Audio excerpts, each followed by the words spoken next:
learned the average American household spends an extra $5,200 a year because of inflation. Put another way, everything your family bought last year, if you bought it all again this year, that same pot costs $5,200 more. Inflation could kind of be equated to a disease that eats away, especially at the middle class. It's awful. It's insidious. And right now it's at a 40-year high, 6% over a year for March. It slowly kills you and your pocketbook, as we said, over a long period of time. But as we learned in 2008, the housing market can inflict death nearly instantaneously. This is from the Federal Reserve Branch in Dallas. Real house prices adjusted for inflation, have steadily increased since 2012. There is growing concern that U.S. house prices are becoming unhinged from the fundamentals. The word there was unhinged. It's the kind of word that's thrown around all the time on cable news, but not by bespectacled economists who sit on the board of the Dallas Federal Reserve. Just look at their pictures. This is the Federal Reserve Bank of Dallas. These people are chosen to be boring, not to get everybody excited or anxious. Anxious is what the Fed doesn't like. And yet they use the word unhinged. We looked it up. Highly disturbed, unstable, or as Merriam-Webster would say, distraught. And they might be right. Just take a look at some of the data. The average home price in the United States is up 16% to $388,000. In many parts of the country, it is double that. Again, we learned in 2008, the music doesn't last forever. And when it stops, it's not just painful for people without chairs, it becomes painful for all of us. Michael Farr of Farr Miller in Washington is with us, one of America's premier money managers, market commentators, and author of Restoring Our American Dream, the best investment. Good to see you, my friend. Thank you. You read Federal Reserve minutes for breakfast, lunch, and dinner. Is them using the word unhinged all that remarkable? Leland, it's good to be with you. Unhinged is a remarkable word, and I think a really unfortunate word choice for all of the reasons you described from all of your various dictionaries. You'd think one of those bespectacled, more boring-looking folks would have pulled out the dictionary and maybe redlined that one before they sent it out. So are we to believe that they actually believe this and didn't really understand what the meaning of what they were saying was, or they actually want us to think that they think the housing market's unhinged?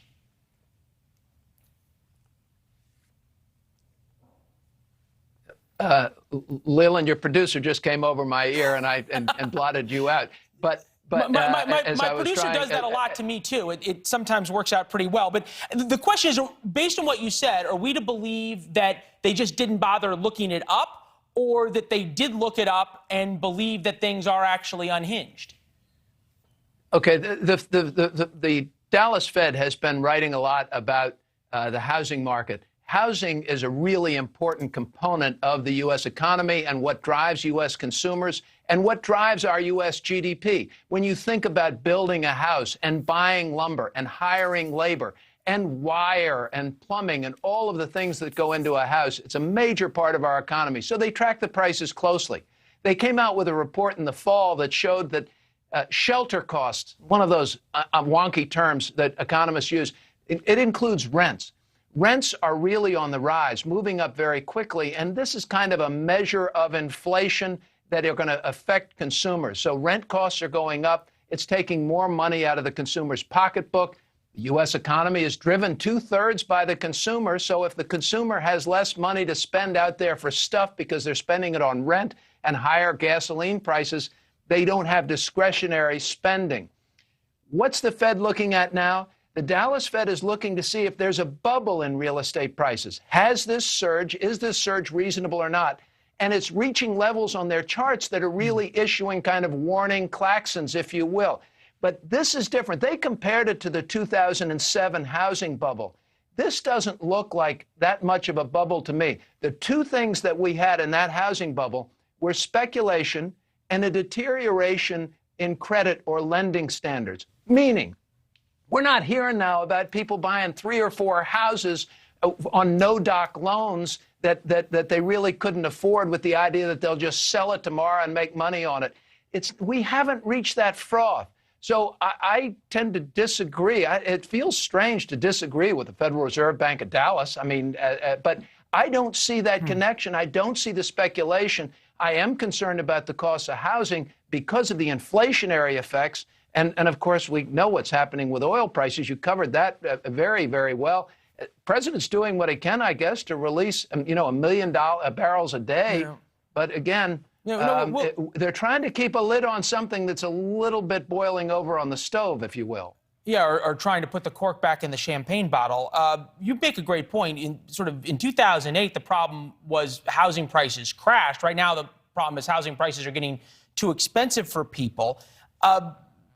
You add in Americans changing spending habits because of gas prices. 97% of Americans say gas prices have risen in their area. Hard to imagine who the 3% who say they did not. We'd like to go visit them. But they 64%, haven't been to the pump. Those 3% just haven't been to the pump. Yeah. 64% of Americans polled say gas prices are changing their overall spending, forcing them to make other cutbacks. 30% feel extremely worried about rising gas prices. Put this all together for us. Is the economy ringing alarm bells, perhaps not repeating itself in any of the past crashes we've lived through, but rhyming in different areas with different recessions that we've seen happen? It's rhyming, Leland, and it's ringing alarm bells because the Goldilocks analogy, the porridge is just too hot. And it doesn't show any signs of cooling anytime soon. And everybody's, trying to sit there and blow on the spoon a little bit if they can. The economy's running hot. Prices are going up. Even wages are going up. So the average American is earning more money.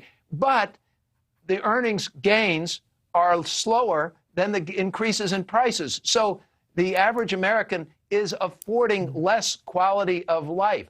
How do you stop this inflation? How do you slow these price gains that are going to affect and hurt everybody's pocketbook? And I think the answer is, well, the Fed's answer is we're going to remove money supply. We're going to take away the supply of money. We're going to make money more expensive to borrow. So if they do that, they think it slows. But I don't see how that slows inflation that's being caused by a war in Eastern Europe. I mean, you've got grain prices going up, and more importantly, from the political standpoint, it doesn't.